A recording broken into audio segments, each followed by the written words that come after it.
자, 이번 시간에는 19세기까지 17세기부터 19세기까지 빛이 뭐냐에 대해서 여러 과학자들이 참 여러 가지 생각을 했고, 각각의 근거에 따라서 어떤 때는 입자가 이제 우세하기도 하고, 어쩔 때는 빛은 파동이라고 하는 것이 우세하기도 했던 그런 역사를 간단하게 살펴보고, 참 그것에서 빛의 이중성, 물질의 이중성이라고 하는 좀 낯선 물리학 주제를 살펴보도록 하겠습니다.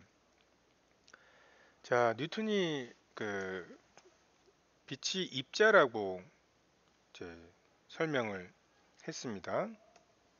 그래서 빛이 입자라고 하는 건 빛이 직진한다거나 튕겨서 나온다거나 아니면 이제 굴절을 하는 이런 것들을 잘 설명했었고, 이제 허위헌스라고 하는 사람이 이제 허위헌스의 원리라고 해서 모든 파동은 한 점에서 시작해서 이렇게 퍼져나가는 회절의 원리를 설명을 하긴 했는데, 이제 뭐 근거라기보다는 아이디어를 낸 그런 취급을 당했죠.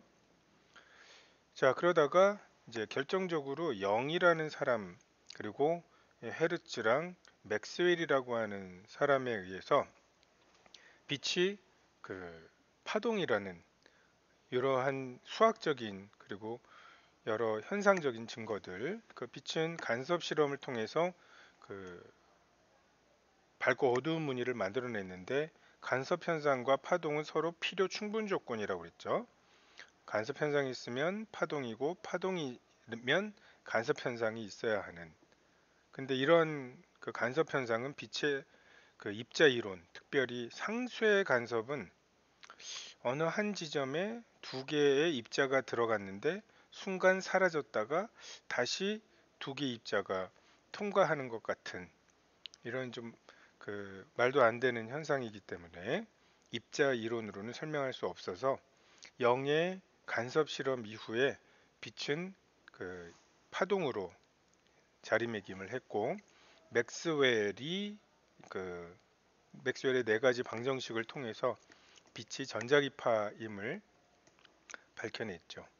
그리고 헤르츠가 전자기파를 발생시키는 것과 또 안테나 원시적인 모양의 안테나를 통해서 검출하는 것에 성공함으로써 빛이 수면파나 소리처럼 파동의 형태이라고 하는 것에 다들 동의를 하게 됩니다.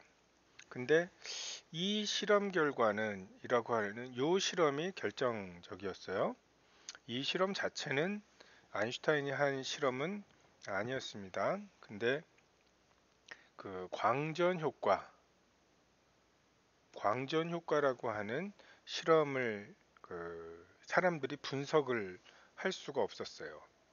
그리고 요 광전 효과뿐만 아니라 빛에서 나오는 진동수에 따른 에너지가 있을 텐데, 요 에너지가 이렇게 되어야 어쨌든 이 패곡선이 되어야 요 에너지의 적분값이 유한하겠죠. 근데 실제로 수학적으로 여러 가지 이론들을 가지고 해보면 이렇게 되거나 아니면 이제 이렇게 되거나 해서, 이 진동수가 큰 쪽을 맞추면 이제 낮은 쪽에서 발산해 버리고, 반대로 낮은 쪽에 맞는 이론을 세우면 이 큰 쪽에서 발산을 해서 이 에너지가 무한대가 나오는, 발산해 버리는 이런 모순들을 해결하지 못하고 있었습니다. 그때 이제 아인슈타인이 빛은 입자라고 하는 가정을 해서 요 실험을 설명하고, 아인슈타인도 아마 몰랐을 거예요. 그 실험의 이 과정과 그 의미가 20세기, 지금 21세기까지 아직도 우리가 모르는 게 얼마나 많은지를 알게 된 양자역학의 시작이 되었다는 것을 아인슈타인도 몰랐을 텐데, 아인슈타인의 어떤 그런 직관 능력, 이것이 빛나는 그 광량자설을 여러분이 배우게 될 거고요. 노벨상을 아인슈타인이 이 광전 효과를 설명한 광량자설로 그 노벨 물리학상을 수상하게 됩니다. 자, 광전 효과. 자, 헤르츠가 전자기파 검출 실험을 성공하고, 근데 금속에 자외선을 쪼이면 방전이 더 잘 된다는 것을 발견했어요. 그래서 전자기파를 검출하는데 금속에다가 자외선을 쪼여주면은 방전, 이 여기에 마이너스 전하들이 이렇게 있는데 요 마이너스 전하들이 이제 없어져서 이제 원래대로 돌아가는 것을 방전이라고 하죠. 근데 자외선을 쪼여주면서 실험을 하면 요 방전이 더 빨리 잘 일어난다는 것을 발견했고요. 그리고 그 후에 전자가 발견되고 자외선을 쪼이면 전자가 방출된다. 그래서 빛을 쪼이면 전자가 방출된다. 그래서 빛광자, 전자전자, 광전 효과라고 하는 거죠. 그래서 이때 나오는 전자를 광전자라고 하고요. 그래서 자, 이 광전 효과 자체가 어떤 실험인지부터 살펴보도록 하겠습니다. 자, 요 금속판이 있고요. 전기적으로 절연돼 있는 이런 플라스틱이라든지 고무라든지 이렇게 돼 있고, 요 위쪽에 있는 것과 요 아래쪽에 있는 요게 서로 연결이 돼 있죠. 그리고 스테이플러 심 두 개를 이렇게 매달아 놔요. 그리고 털가죽으로 마찰시킨 고무풍선을 금속판에 접촉시킨다. 그러면 여기에 마이너스 전하를 띄고 있었는데 여기 접촉시키니까 여기가 마이너스, 그리고 전자들은 전체적으로 퍼지니까 마이너스가 되겠죠. 그죠? 그러면 스테이플러 심의 상태는 어떻게 되겠어요? 마이너스 마이너스가 되니까 서로 밀어내서 약간 이렇게 벌어지는 형태가 되겠죠. 그 까닭은 물론 쿨롱의 힘으로 설명할 수 있을 거고요. 자, 그림 다와 같이 스테이플러 심이 대전된 상태에서 금속판에 손가락을 대보면 어떻게 되겠어요? 손가락을 이렇게 대면 여기에 있는 전자들이 자기들끼리, 전자들은 서로 밀어내는 힘이 있기 때문에 자기들끼리 이렇게 모여 있는 걸 싫어해요. 그래서 전자들이 다 이쪽으로 흡수가 되기 때문에 이 스테이플러 심이 다시 원래대로 늘어지겠죠. 얘네들을 밀어내는 전기력, 반발력이 없어졌기 때문에. 자, 근데 요런 이제 나와 다 같은 경우에는 전자를 줬다가 전자를 뺏어가는 게 딱 명확하게 눈에 보이지만, 이제 과정 2와 같이 스테이플러 심을 대전시킨 다음에 자외선 등을 스테이플러에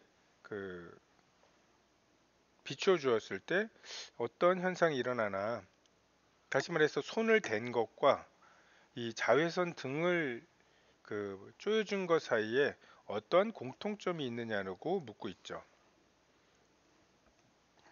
근데 이제 실험을 해보면 이렇게 돼 있던 스테이플러 심이 자외선을 쪼여주면 다시 이렇게 되는, 마치 손을 갖다가 대어서 대전을 없앤 것과 같은 그러한 모습이 나타나게 되죠. 그래서 손을 갖다 대는 것도 전자를 흡수하는 것이었는데 요 자외선을 쪼여주는 것도 전자를 방출시키는 어떤 역할이 있다는 거죠. 자, 5번 과정 2와 같이 스테이플러 심을 대전시키고 다시 스테이플러 심을 대전시킨 다음에 백열등을 비추었을 때 어떤 변화가 일어나는지를 보면 이게 그대로 유지가 돼요. 다시 말해서 자외선을 쪼여줬을 때는 전자들이 나가서 여기가 중성이 되는데 얘는 전자들이 튀어나가지를 않는다는 거죠. 요게 이제 광전 효과 실험의 대략적인 모습입니다. 이해가 되죠? 근데 이 광전 효과가 조금 독특한 것이 있어요. 빛이 진동수가 특정한 값 이상일 때만 방출한다. 그리고 그보다 작을 때에는 아무리 센 빛을 비추어도 방출되지 않는다. 자, 이거는 어떤 특정한 진동수, 그 진동수는 곧 파장이잖아요. 자, 예를 들면 이런 게 있어요. 이 해변에 바다가 있고, 근데 여기 조약돌이 하나씩 있어요. 이러한 빛이, 이런 파도가 왔는데, 요 조약돌이 꿈쩍도 안 해요. 진폭이 엄청나게, 그러니까 센 빛이라고 하는 거는 빛이 파동이라면 진폭에 해당하는 거니까. 그리고 이 파장이 길다는 거는 진동수는 작다는 거죠. 그래서 어떤 특정한 값보다는 작은 진동수이긴 하지만 센 빛을, 그러니까 진폭을 크게 한 빛을 쪼여주면 당연히 여기 있는 조약돌이 나가야 되거든요. 근데 안 나가요. 반대로 아주 자잘한 보라색 빛이 있어요. 이건 파장이 되게 작죠? 파장이 작다는 거는 진동수가 크다는 거고 특정한 진동수보다 더 커졌다는 거죠. 이 자잘한 요런 빛이 요런 파도가 갔을 때에는 요게 즉각적으로 튕겨져 나간다. 쓰나미 같은 게 왔을 때에는 가만히 있던 조약돌이 요런 살랑바람에 잔잔하게 부는, 들이닥치는 파도에 즉각적으로 튕겨져 나가는 현상, 요거는 빛의 파동 현상으로는 설명할 수가 없었어요. 그러니까 파도의 에너지는 진동수와도 비례하지만 진폭과도 비례를 하거든요. 그러니까 진동수에서 조금 모자라도 진폭, 다시 말해서 센 빛을 쪼이면 에너지 문제는 해결할 수 있었어요. 근데 이 진폭을 아무리 크게 하더라도 진동수가 어느 특정한 것을 넘어서지 못하면 아무리 센 빛이어도 전자가 튀어나오지 않는다는 것은 참 설명하기가 어려운 거죠. 그리고 둘째, 금속으로부터 방출된 전자의 운동 에너지는 빛의 진동수에 관계하며, 자, 요거 조심해야 되는 게 비례는 아니에요. 다시 말해서 전자의 운동 에너지랑 빛의 진동수가 얘를 두 배를 해주니까 얘가 두 배가 됐다는 아니에요. 근데 어쨌든 진동수에 비례하고 세기와 무관하다. 그러니까 빛의 밝기, 세기가 센 빨간색 빛과 진동수가 작은 거죠. 그리고 그 세기가 약한 보라색 빛을 비추었을 때 우리가 생각할 때에는 세기가 센 쓰나미 같은 그런 파도에 더 튕겨 나오는 조약돌의 에너지가 클 것 같은데 실제로 해보면 보라색의 그 빛이 더 튕겨 나오는 전자의 운동 에너지가 더 크다는 거죠. 그리고 세 번째, 빛의 세기가 약할 때에도 특정 진동수 이상의 빛이라면 여기 즉시라고 하는 말이 또 이제 독특한 게 파동하고 입자는 밀집도가 달라요.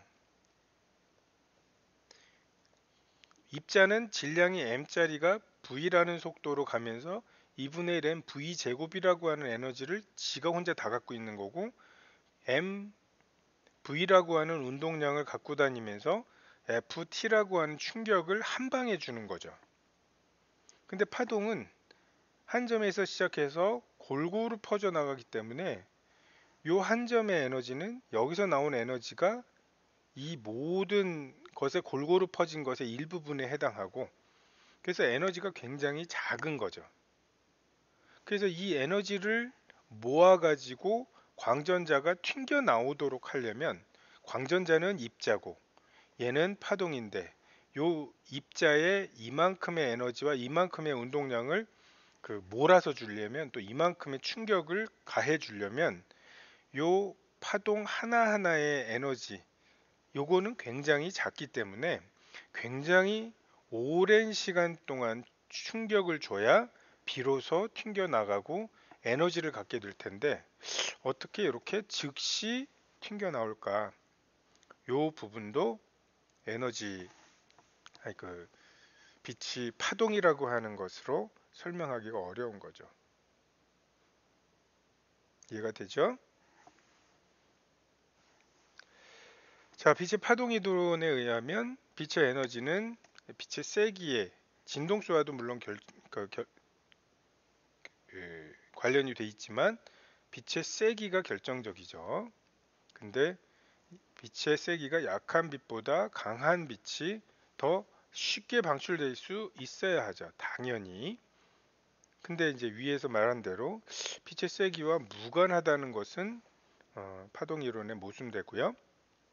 그래서 이러한 것을 해결하기 위해서 아인슈타인은 빛을, 자, 연속적인 파동의 흐름이 아니라 불연속적인, 아이고, 불연속적인 입자로 설명을 했고, 그래서 광자 한 개의 에너지는 진동수에 비례한다. 요렇게. 그래서 요 h는 플랑크 상수로 아마 물리학에 나오는 상수 중에 가장 작은 값일 것 같아요. 6.63 곱하기 10의 마이너스 34승. 이거는 1조가 10의 12승이니까 1조 곱하기 1조 곱하기 100억 분의 1. 이게 10의 마이너스 43승, 34승이죠. 물론 엄청나게 작은 알갱이죠. 알갱이가. 근데 어쨌든 이 연속적이지 않다는 거죠. 자, 이게 수학적으로 연속적인 거랑 연속적이지 않은 것의 차이는, 연속적인 것은 적분을 해야 돼요. 이게 아니죠. fx를 적분을 하는 게 연속이고,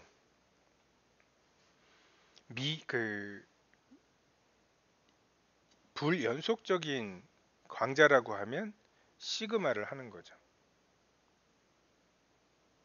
물론 이제 여러분이 이제 미분적분 배우다 보면 요 시그마를 적분으로 리미트 무한대로 보내서 바꾸는 것이 있지만, 무한대로 보낸다는 건 뭐 사실상 0으로 보내는 거기 때문에 이 지금 여기에서 분명히 0이 아닌 요런 알갱이에는 우리가 적용할 수가 없는 거죠. 사실 요 부분들까지, 여기까지가 이 플랑크 상수라고 하는 이 플랑크가 여기까지 다 미리 생각을 해 놓았어요. 근데 이제 플랑크가 이제 과학사를 보면 독일의 2차 대전, 1차 대전에 굉장히 주요한 역할을 하고, 그런 역할을 하느라고 지금 이 부분을 발표만 해놓고 간과했고, 왜 그런지, 빛이 어떻게, 분명히 영의 실험과 맥스웰, 헤르츠의 이론에 의해서 빛이 파동이라고 하는 것이 굉장히 오랫동안 정립이 되어 있었는데, 이게 어떻게 파동이면서 또 입자일 수 있느냐에 대해서는 이제 아인슈타인이 설명을 한 셈이 되는 거죠. 그래서 이 아인슈타인의 열린 마인드에 의해서 좀 새로운 학문이 시작이 되게 됩니다. 자, 그래서 이 이론을 가지고 한번 그러면 설명을 해보면, 자, 빛을 금속에 비출 때 광자들이 금속 내의 전자들과 1대1로 충돌한다. 다시 말해서 파동이 그냥 철썩 가가지고서 조약돌을 때리는 게 아니라, 여기 이제 빛 알갱이 HF라고 하는 에너지를 가진 알갱이가 직접 조약돌을 때리니까 즉각적으로 에너지를 전달할 수 있죠.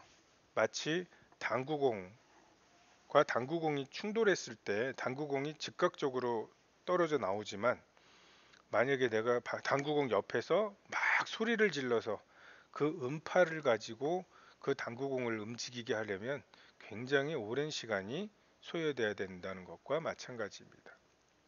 그래서 1대1로 충돌해서 해서 즉시 방출되는 현상을 설명할 수 있고, 자, 그리고 HF가 떼어내는데 필요한 최소한의 에너지인 1함수. 자, 이 1함수가 뭐냐 하면, 원자를 보면 플러스가 있고 이제 전자들이 돌죠. 이 안쪽 전자들은 떼어내기가 되게 어려워요. 옥텟 상태이기 때문에. 근데 최외곽에 있는 전자들은 여기서부터 멀기도 하고, 또 여기 있는 플러스는 얘를 당기지만, 여기 있는 안쪽에 있는 전자들은 얘를 또 밀어내는 힘이 있기 때문에 이 전자가 조금 전기력을 작게 받기는 하죠. 하지만 여전히 얘는 플러스가 완전히 상쇄되지 않은 상태이기 때문에 여기 있는 전자도 약간 이제 우물로 치면, 여기 플러스가 있고, 그리고 우물로 치면 첫 번째 껍질, 두 번째 껍질, 그리고 원자각 껍질 해서 여기, 그러니까 요만큼은 극복을 해야 우물 밖으로 나올 수 있는, 요게 1함수에 해당하는 거죠. 그래서 이 광자의 에너지 HF가 이 전자의 1함수보다 작으면 아무리 광자를 많이 보내도 이 전자가 밖으로 튀어나올 수 없다는 거죠. 요 특정한 값이라고 하는 게 곧 1함수랑 연결이 돼 있는 거예요. 적어도 광자 한 개의 에너지가 이 1함수보다는 커야 된다. 예를 들어서 1함수가 40인데 여기 30짜리를 집어넣으면, 아니 전자를 30만큼 올리고 그 다음에 또 올리면 되지 않냐 라고 생각하기 쉬운데, 이제 물리학적으로 요 띠 틈이죠. 띠 틈에는 전자가 존재할 수 없는 거죠. 30짜리가 여기에 존재했다가 다시 올라가는 게 아니라 여기 있던 전자가 갑자기 이쪽에 나가게 되는 이런 특성이 있기 때문에, 전자가 30짜리를 하나 받아서 30 올라가고 또 하나 받아서 10을 올라간 다음에 운동 에너지로 20이 남는 이런 일들은 일어나지 않습니다. 이것은 1학기 때 수소 원자 모형 하면서도 잠깐 얘기를 했었죠. 자, 그래서 광전자가 가지는, 자, 운동 에너지는 운동 에너지인데 여기서 최대 운동 에너지라고 했죠. 자, 여기서 들어가는 빛 중에 정통으로 맞아서 진짜 그 에너지를 완전히 운동 에너지로만 전환하는 이런 경우를 최대 운동 에너지라고 하고, 그러니까 당연히 최대 운동 에너지는 내가 가해준 에너지에서 꺼내오는데 드는 에너지만큼을 뺀 거겠죠. 그래서 자, E의 max는 HF에서 W를 뺀 거고, 그래서 광전자의 최대 운동 에너지는 빛의 진동수가 클수록 큰 거고, 비례는 아니라고 그랬어요. 얘를 2배 해준다고 얘가 2배 되는 건 아니라는 거죠. 여기 자주 언급이 되어서 여러분에게 좀 특별히 강조를 하고 있는 거예요. 그래서 이런 식으로 설명을 하니까 진짜 광전 효과가 완벽하게 이제 설명이 되는 거죠. 그럼 빛의 세기는 뭐와 관계가 되어 있는 거냐? 빛의 세기는 광자의 개수에 해당하는 거죠. 다시 말해서 광자의 개수가 크면 튀어나오는 전자의 개수는 많아지죠. 그죠? 근데 튀어나오는 전자 중에 제일 빠른, 제일 운동 에너지가 큰 그런 전자의 운동 에너지는 진동수가 같으면 같은 거예요. 이해가 되나요? 그러니까 예를 들어서 이런 빛이 있고 이런 빛이 있다. 진동수가 지금 같죠? 그 A라고 하는 빛과 B라고 하는 빛이 있으면 A에서 튀어나오는 전자의 개수는 A가 크죠. A가 크죠. 근데 최대 운동 에너지는 같다라고 하는 거죠. 같을 수밖에 없겠죠. 한 개가 때려주는 에너지가 같으니까.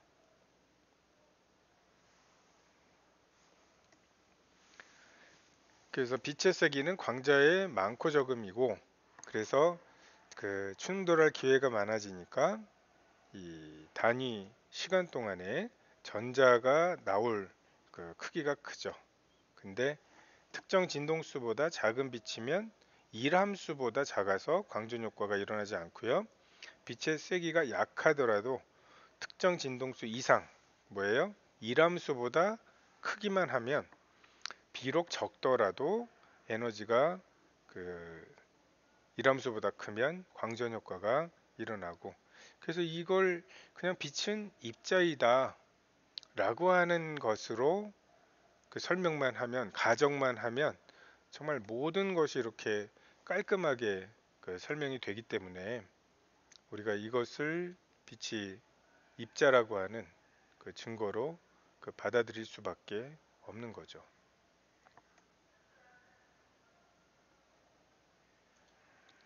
이해가 되죠?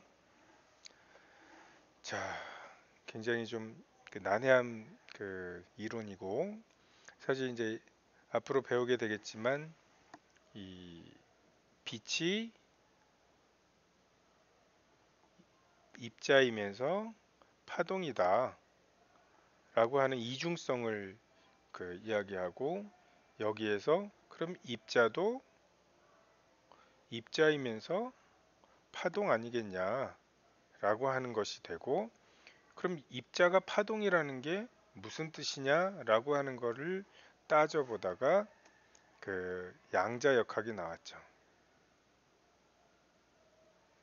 그래서 20세기에 그 물리학의 두 기둥을 상대성 이론과 양자역학이라고 하는데, 상대성 이론은 뭐 아인슈타인이 그 물론 몇몇 사람들의 아이디어들을 그 잘 받았고, 특별히 이제 맥스웰에 의해서 굉장히 영향을 많이 받았어요. 그 빛의 속도가 운동하는 상태와 상관없이 일정해야 된다라고 하는 것은 거의 맥스웰에게서 그 받은 그 영감이고 또 지식이지만, 이 양자역학의 요 부분은 빛이 입자이라고 하는 것, 이거는 그 프랑크로부터 받은 거고요. 근데 어쨌든 두 이론 다 그 아인슈타인이 그 당시에 상식적이라고 생각했던 것들을 그 여지없이 깨고, 그 참 사람들에게 미친 사람 취급을 당할 수도 있는 아이디어인데, 그것을 좀 아무렇지도 않게 뭐 이렇게 발표해서 그 공론화했다는 업적이 있습니다. 자, 우리 생각해 보기. 빨간색, 파란색 빛 중에 광자 한 개의 에너지가 큰 빛. 자, 광자 한 개의 에너지는 어떤 게 크다고요? 자, 광자 한 개의 에너지는 진동수와만 관계가 있다고 그랬고, 진동수는 빨주노초 파남보, 레드에서 바이올렛까지 빨주노초 파남보 중에 이게 파장은 길고 진동수가 작죠. 파장은 짧지만 진동수가 크고, 그래서 파란색이 빨간색보다 진동수가 크기 때문에 한 개의 에너지는 파란색 빛이 더 크다고 하는 것을 우리가 알 수 있습니다. 자, 광전 효과 그 시험에도 굉장히 많이 그 출제가 되고, 그 그 광전효과 자체가 어떠한 실험인지 요것에 대해서도 그렇고 광량자설에 의해서 광전효과를 어떻게 설명했는지에 대해서도 자주 나오니까 좀 꼼꼼하게 살펴보기를 바랍니다. 자, 지난 시간에 50분이 넘게 그 수업을 했기 때문에 오늘은 이렇게 짧게 마무리하도록 하겠습니다. 그